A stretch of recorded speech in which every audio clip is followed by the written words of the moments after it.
All right, so here we are for another episode of trending headlines on social media, where Jay and I kind of scoured the internet for the last couple days on certain headlines and topics that stuck out to us that not only hopefully make for good social media, but there's some correlation between whatever the headline in news is and business, and in business that we do.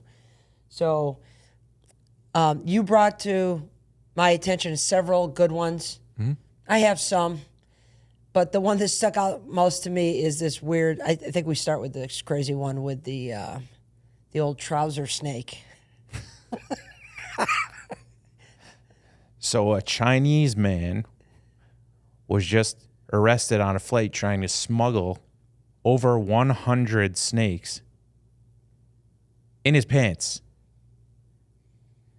Apparently, this guy had canvas bags filled with these snakes, and he had them tucked in his pockets and then inside his pants and everything. So they, opened up. They found all sorts of different pink, white, God knows what the fuck they were, snakes. He was trying to smuggle somewhere. Did it say where he was going? Did it say in the article where he was traveling to?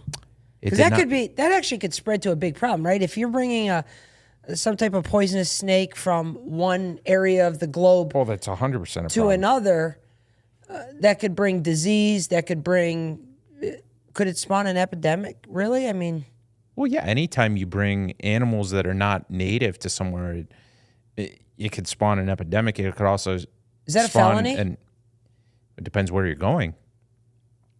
It could spawn an invasive species like we see with the pythons here in the Everglades. There, and now there's anacondas there.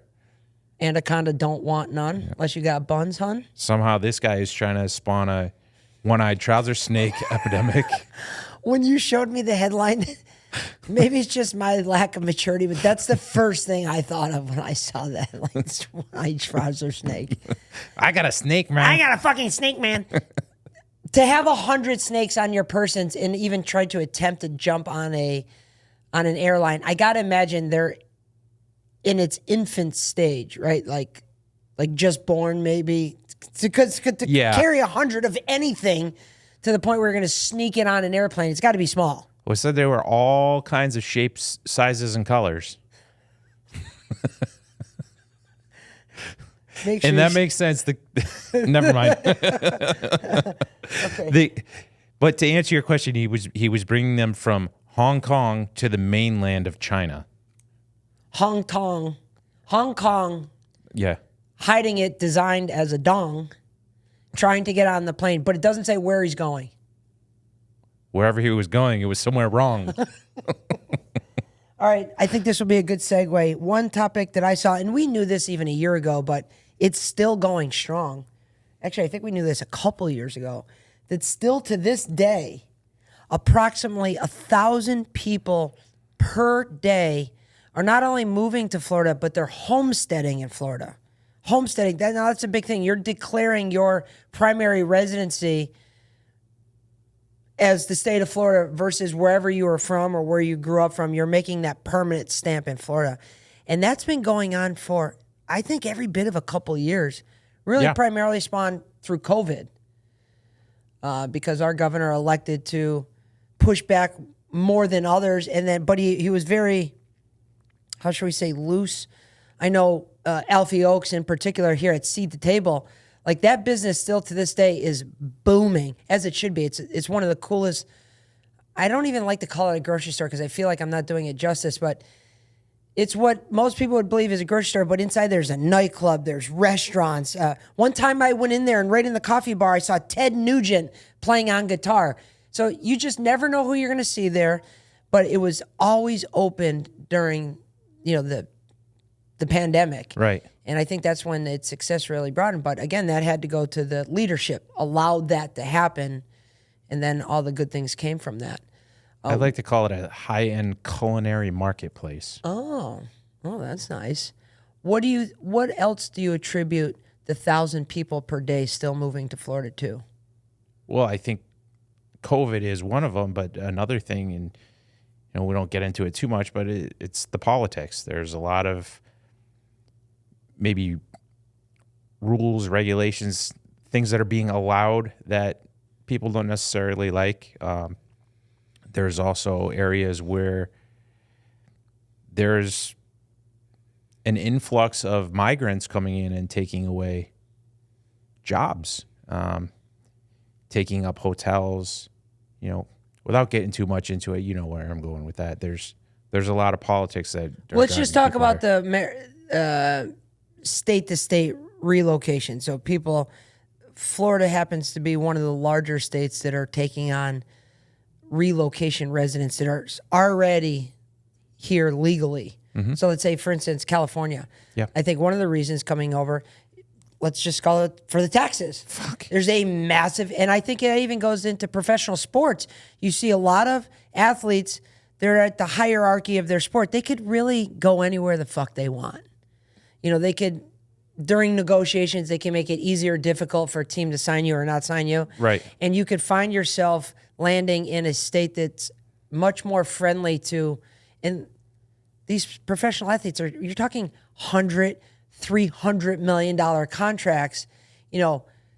10 percentage points for taxes is a big knot on $300 million. Absolutely. So you could see why someone would rather sign with a Florida team, maybe even for a little bit less money on the contract, knowing the bag's going to be bigger at the end because you're not paying the man as much. Right.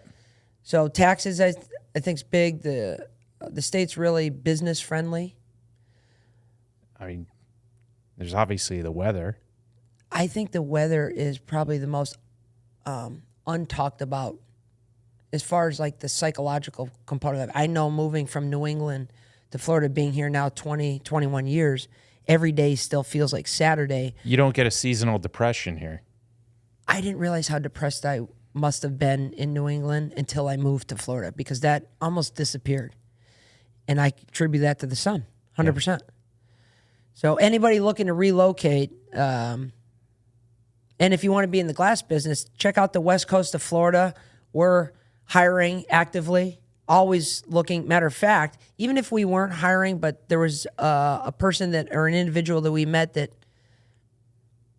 felt like fit into our culture and work ethic and ambition, we would make a spot for that individual. That's right. Right. Yeah. What's your next headline that we could dive into here? Well, since you brought up relocation, this is kind of a two-parter here, but I just recently saw that the Cape Coral, Fort Myers area is ranked number 5 on depreciation, housing depreciation costs in the past year. So the housing depreciation here has gone down roughly, I believe it was 1.8%, which doesn't seem like a lot, but that's number 5 in the country. So that just goes to show how the housing prices are maintaining their value, even when somewhere like this, where it's such a volatile market, still is only depreciating 1.8%. I feel like this area is so strong that when the rest of the country starts feeling the effects of pseudo depression or a downturn in the economy, I feel like we're find out later. Yeah. Than some other cities in the country. I don't know why that is. Just the economy is really strong down here. There's a massive supply and demand issue going on. And a lot of the customers that we're dealing with, this isn't their first home. And so you're dealing with a lot of affluent people that might not be affected as, everybody's affected, but not to the tune of having to get really small, not spend any money. And to speak to your point, those affluent customers that are coming down here may have been CEOs, business owners, et cetera. They still got a little left in the tank, right? And they're done being up there. They're here full time. So what are they doing? They're starting businesses. Yep. We've seen this so many times. They thought they were retired. They get down here. Okay, you played golf for a couple months. You went out to dinner every single night. It's like, now what? There's all this money here. There's all these people. There's all these connections. I want to get back in business. And where have we seen that before? Yeah. A lot. Shout out Bill Dobman. Dollar bill, dollar bill, y'all. He loves that nickname, by the way. Somebody in the factory gave that to him. They started calling him Dollar, and it took him a minute. He's like, dollar. He's like, yeah, dollar bill, y'all. He loves dollar bill. So get back to this other part here. Zillow just did a study. You know, Zillow, the website you can go on, you can check your home value and you know, other things of that nature. Zillow just did a study, and the average income in the U.S. in 2024 that is required to comfortably own a home, would take a guess. Okay, repeat the question again. So the average U.S. income in 2024 that is required to comfortably own a home. Comfortably own a home. So without having to stress paycheck to paycheck to make more. Correct. 100 grand? You're pretty close. $106,500. Fuck. Well, you say fuck. 4 years ago in 2020, the same study was done. The average income required then, $59,000. Wow. What's that So percent? How much of a percentage? It's nearly an 81% increase over 4 years. That's ridiculous. It is. So that's inflation. Partially. It is. It is. And a lot of people say, oh, you know, housing prices are going up. My house is worth more. Well, your house isn't worth more. The dollar's worth less. Yes. Because your house hasn't changed. Yeah. I mean, unless you've done a major renovation or poured a bunch of money into it, which at the same time, that's your money to begin with. The dollar's going down. The dollar's going down. I think that's the overriding factor there. Maybe you could tie a little bit into it. If an area that wasn't desirable now becomes desirable, there's kind of this supply and demand effect that could raise the price up a little bit as people chase it up. Yeah. But yeah, you're right. I've seen that before. Matter of fact, along Gulf Shore Boulevard, there's, down near La Playa, there's a couple of those houses that were torn down and these monsters were built up. And right next to it, you have like one of the original houses.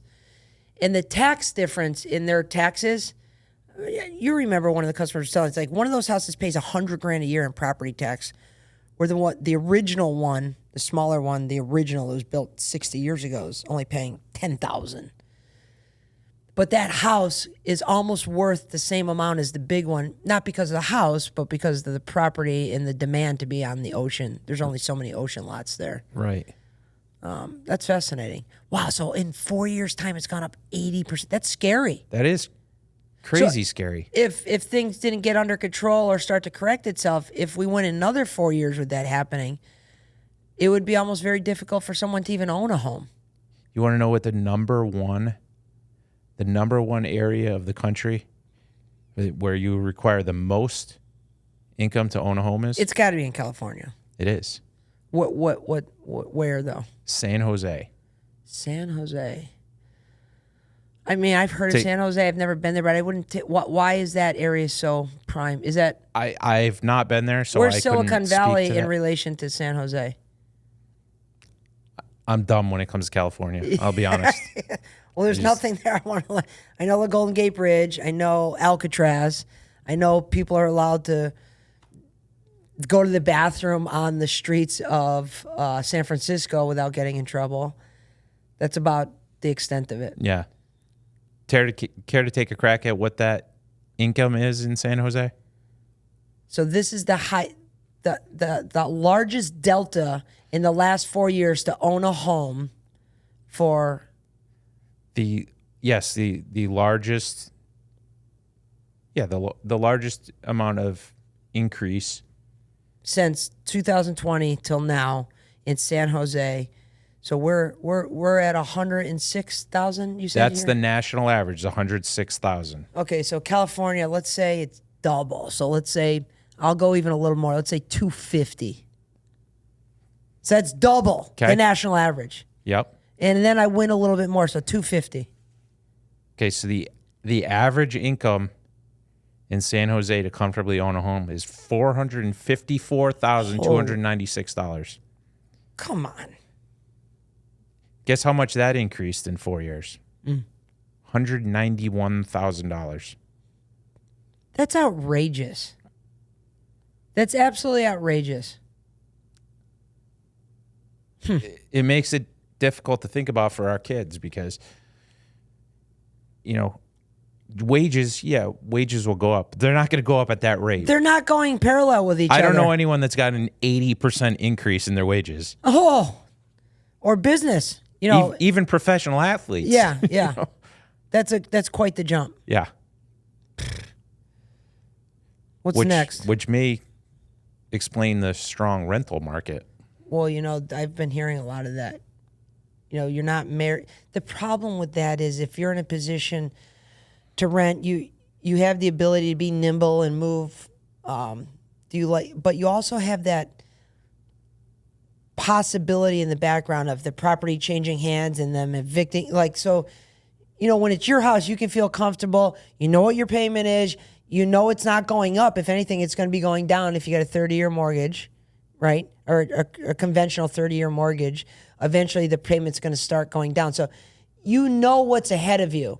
When you're renting, you never know what's ahead of you. Right. And the even possible fear of you not having a place to live the next year, I think would cause a lot of anxiety for people. That's why they would rather own their own home, take that risk right off the table. Plus, you're dumping all that money into someone else's pocket. You're never going to recoup any of that. You're not getting any of the equity. You're not paying down on an asset. Right. So this is an interesting thing. Did you see the astronauts that just quote unquote came back from Mars? Quote unquote came back from Mars. Oh, because there was a simulated thing here in the States that they tried to recreate the environment in Mars? So the idea is by sometime in the next decade, in 2030s, they want to send astronauts to Mars for long term. So what they've done is NASA recreated the terrain and atmosphere of Mars via 3D printing in a 1,700 square foot facility, which you think about it, it's not very, very large. And they sent, I think it was 3 astronauts to live there, and they lived there for a little over a year. They were planting their own plants to sustain food. They were fixing different things that they would have to do out there, and they lived there for a little over a year and just quote unquote came back. So one is, why the fuck would you want to live on Mars? I know. No taxes. Oh, that was one of the big things they said was, yeah, right.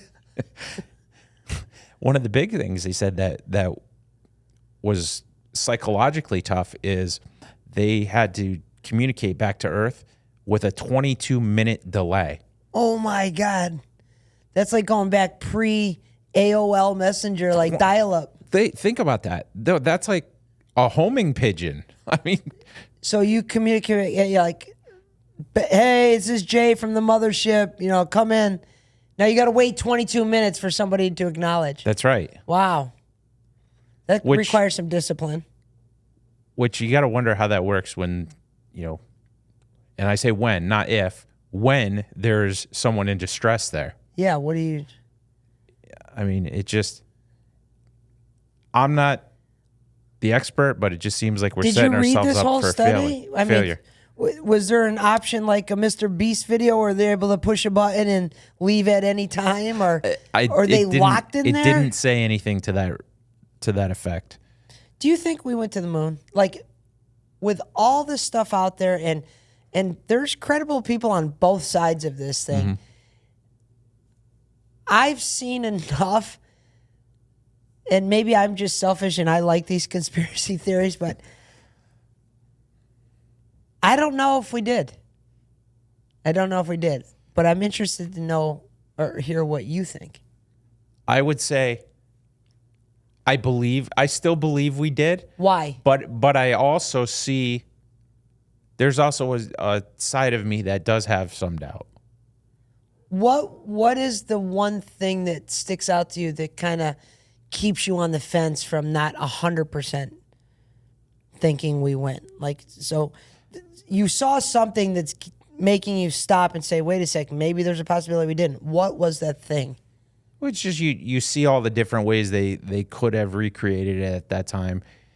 You see the flag sits there, they plant the flag and it's just like perfectly straight, right? And I understand there's no gravity or anything, but there's no gravity and they're jumping around and, kind of bounding and floating, you would think that there would be some sort of movement some way. I mean, because the moon is still hurtling through outer space. So there is some movement there. So what made it decide to perfectly lay out and, and not just kind of turn upside down or twist around on itself or do anything? That's a big one. That little machine, the aircraft that was supposed to land. I mean, when you really look at that, and you and I build stuff, we're not engineers, but we know enough that we look at something like that tripod on that light versus the tripod on this camera is a piece of shit. I can tell it just by looking. I don't even have to touch it. And we've broken 3 of those, so we know it's a piece of shit. That thing that landed it looked like pieces that went to a tent. And I'm thinking, there's no fucking way this went through the atmosphere with there's no way. There's no way. And then you see the shape of the boot. One thing that I found fascinating was a YouTuber at one point, maybe it was in the last 10 years, are all the guys that went to the moon, are they still all alive? No. Okay, but within the last 10 years they were. I couldn't tell you. Okay, well, how many was there? 3? Well, you say all the guys that have gone to the moon. I think there's the original, the one that's in question, Buzz Aldrin, and Neil Armstrong, John Glenn. That's the 3. There's another guy. Okay, whoever it is, a YouTuber went and found where all these people were, and over the course of a month or so, found them in a position where he could approach them. Nobody else knew this was going on. There's other people around, and he went up to each of them when they're coming out of church. And when they came out of church, this YouTuber ran up to him with a Bible and said, "Will you put your hand on the Bible and say that you swear to God you went to the moon?" And not one of them did it. Now, somebody comes up to you with a camera in your face and something like that, and you know those conspiracies go around there. What is the benefit of not doing it? You don't have to. You don't have to prove yourself. There's pictures. Okay, but why wouldn't you? You know people are doing this, so why wouldn't you do it? You're obviously a religious person. You just came out of church. Why would you not be willing to do that? The second thing was supposedly all the pictures that were taken that we all know and what we've seen, basically the stock footage that we've seen over the last 30 years, all the original documentation photos they're gone. There's no proof of this anymore, if you will, the actual photos. Well, why? How is that even possible? We save everything. And so Joe Rogan's had some people on talk about this, and I get sucked into it. It's like Shawshank Redemption. When I see anything about the moon conspiracy, I can't help it. It sucks me in. Right. What I would say about not putting your hand on the Bible, if it was one person, I could. It was all 3 or 4 of them. That's what drew me in. I'm like, wow, that's strange. Did Buzz punch him in the face?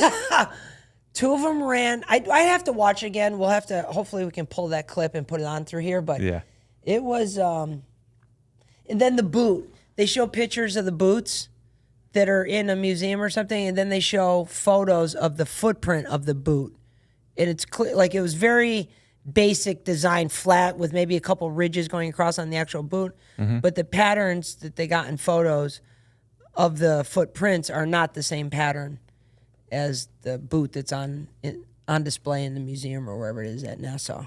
Well, maybe they stepped in human shit in San Francisco on the way there. Yeah, it's a possibility. It's a possibility.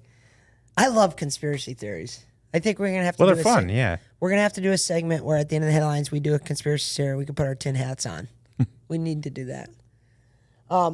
One thing I saw that stuck out, we exercise. We don't push ourselves as hard as we could. We could probably do a little better job of that, but we do exercise every day. And I saw something that said listening to music while exercising can improve your workout performance by 15%. Do you think that's attributed to, first of all, I would say it's got to be the music that you like. Yeah. Because I could also see where music would actually slow me down if somebody picked something that was just like nails on a chalkboard to me. But if it's good music played at the right volume, I can see where I could perform better. I don't know if it's dopamine or something being released, a little bit of adrenaline because of a good song. Yeah, I would agree with that. Again, it does have to be the right music, and it also has to be the right person, because certain people react different ways. Music can get anyone going, right? But maybe it gets you going in a way where you're just lifting harder, or you're running faster, you're doing whatever. But someone else might need to just go and fucking just start headbanging somewhere and not doing anything. You know what I mean? Yeah. David Goggins, he talks about he don't do any music when he runs. He says, he's mentally strong enough that he can get his brain to that same level without having the music. Mm-hmm. That requires a lot of discipline. I'm not anywhere near that, nor do I want to be. I like music. Yeah, I would say there's 100% validity to that, because another thing, sometimes, I don't know if you've ever done this, but I find myself, I wake up, early in the morning, middle of the night, whatever, and for some stupid reason, I have a song stuck in my head, and I can't fucking fall back asleep because I got the song stuck in my head. Just over and over and over. And you have to literally shut it out to fall back asleep. So it does something neurologically that makes you want to. What was the last song stuck in your head? Oh, fuck, I don't remember. Was it by the Divinals? Yeah. No, that was a video. All right. Well, I think this was a pretty decent week of headlines. What do you think? It was. We get some good news out there. All right. Good news, not so good news. Weird shit. Well, we hope you enjoy us unpacking this week's trending and popular headlines. And hopefully you subscribe to our channel. Keep following us. Feel free to send in any headlines or topics that you'd like to see us talk about. And if you're ever in the area of North Naples and you want to be a guest appearance on our show, please feel free to reach out to us at any time. But until then, thank you, and we'll see you soon.